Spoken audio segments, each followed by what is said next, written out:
Rabbi Levi Yitzhak Schneerson naquit le 18 Nissan 5638 dans la ville de Podrovska en Russie blanche. On lui donna le nom de son grand-père, Rabbi Levi Yitzhak, petit-fils du Tzemar Tzedek, troisième rabbi de Lubavitch. Durant sa jeunesse, il étudie la Torah chez son oncle, le rabbin de la ville, Rav Yoel Chaikin. Il se distingue rapidement par ses capacités hors du commun et son immense connaissance de la Torah. Il reçoit la smicha, l'ordination rabbinique, qui lui est décernée par 12 éminentes autorités rabbiniques, parmi lesquelles Rabbi Chaim de Brisk. Le 11 Sivan 5660, suivant le conseil du Rabbi Rachab,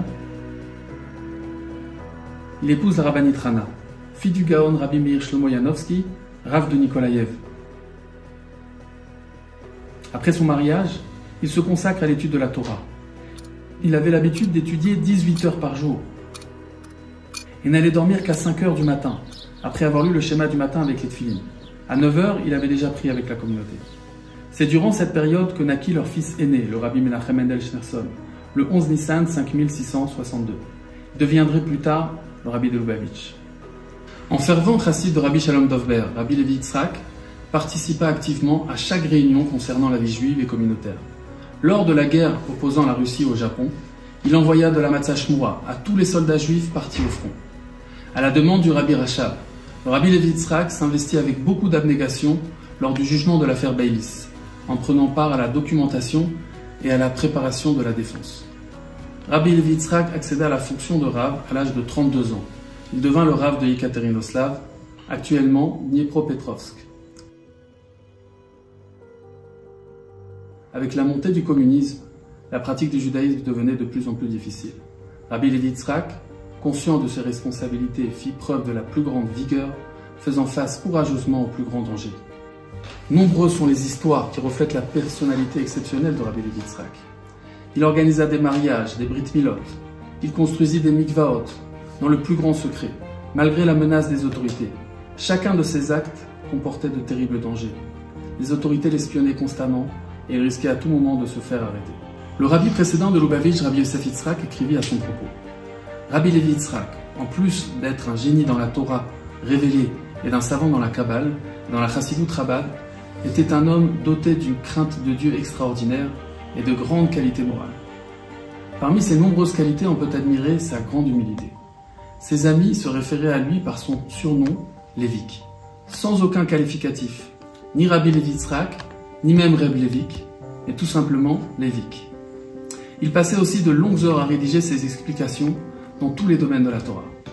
On raconte que lorsqu'il se rendait à la synagogue, les passants s'arrêtaient pour le regarder. Même les non-juifs accordaient le plus grand respect au Rav de la communauté juive et s'écartaient pour le laisser passer. Rabbi Levi Yitzhak ouvrit une voie nouvelle dans l'étude de la Torah, qui consiste à établir un lien entre le remez et le sod, le sens allusif de la Torah, et sa partie ésotérique. Au début de l'année 5688, son fils aîné, le rabbi, quitta la Russie, accompagnant son futur beau-père, le Rabbi Yosef Yitzhak, et sa future épouse, la rabbinite Raya Mushka. C'est alors que commença une longue correspondance entre le père et le fils, traitant de différents sujets, et notamment dans de nombreux domaines de la Torah. Le 14 Kislev 5689, le mariage du rabbi et de la Rebbetzin eut lieu à Varsovie. Malgré de nombreux efforts pour obtenir les visas nécessaires, les parents du rabbi ne purent assister au mariage. Plus tard, la rabbinite Rana décrira dans ses mémoires le grand événement qu'ils organisèrent chez eux à Yekaterinoslav le soir du mariage et les nombreux convives qui y participèrent. Tout cela fut célébré avec des larmes de joie, sans se soucier des autorités. Rabbi Levi Yitzhak rédigea de nombreux écrits.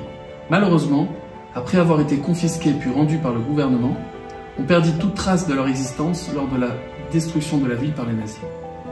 Les quelques livres qui nous sont restés sont le fruit des efforts de son épouse, la rabbinite Rana. En exil, il n'avait pas de quoi écrire. C'est son épouse, la rabbinite Rana, qui fabriqua de l'encre à partir de plantes. C'est grâce à cette encre qu'il rédigea des écrits sur les marges des livres. Il dut donc condenser à l'extrême l'expression de ses pensées profondes. Selon le témoignage de Rabbi, après le départ de Russie de Rabbi Yosef Yitzhak Schneerson, Rabbi Levi Yitzhak joua un rôle important en tant que référence et guide pour l'ensemble de la communauté en Russie soviétique. Dans la nuit du 9 Nissan 5699, à 3 h du matin, on frappa à la porte. 4 hommes du NKVD firent irruption dans la maison. Après avoir perquisitionné de fond en comble leur domicile, ils conduisirent Rabbi Levi Yitzhak en prison, sans lui laisser la possibilité de prendre avec lui des matzot pour Pessah. 5 mois passèrent, jusqu'à ce que le rabbinit Rana soit autorisé à lui transmettre de la nourriture.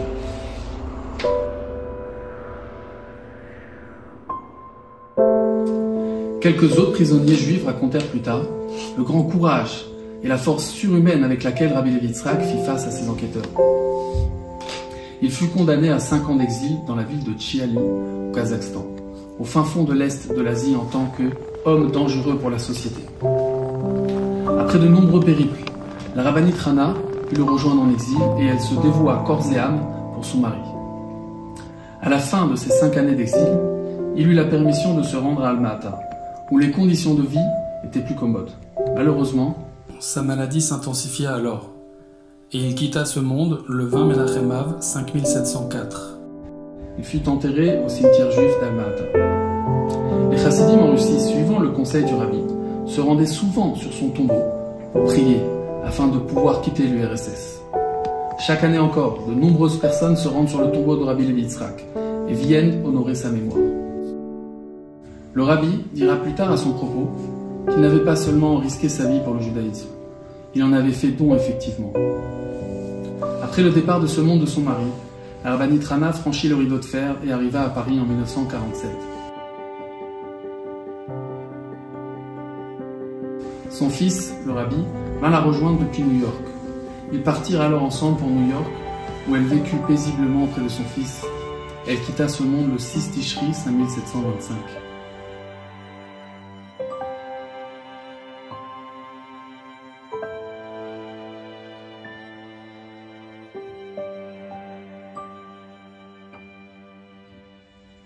Rabbi Levi Yitzhak et rabbinite Rana eurent d'autres fils.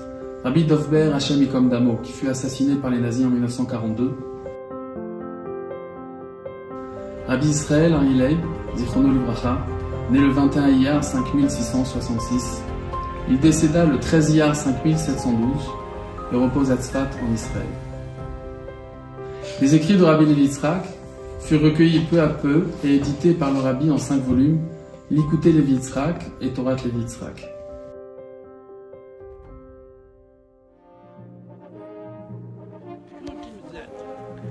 Durant de nombreuses années, le rabbi commenta les écrits de son père. Il dira même un jour que bien qu'il ait d'usage lors d'une causerie d'en citer systématiquement l'auteur, en ce qui concerne son père, étant donné qu'il fut son maître principal, l'ensemble de ses enseignements se réfèrent automatiquement à lui.